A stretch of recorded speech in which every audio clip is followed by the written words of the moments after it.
Want to turn off call recording on your iPhone so your calls stay 100% private? No recordings, no awkward announcements?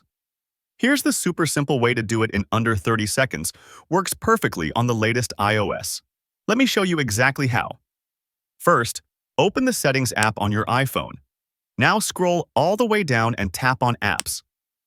From the Apps list, keep scrolling until you find Phone.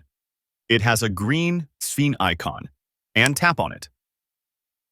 Next, scroll down a little until you see the Calls section. Right there, you'll find Audio Call Recording. Tap on it.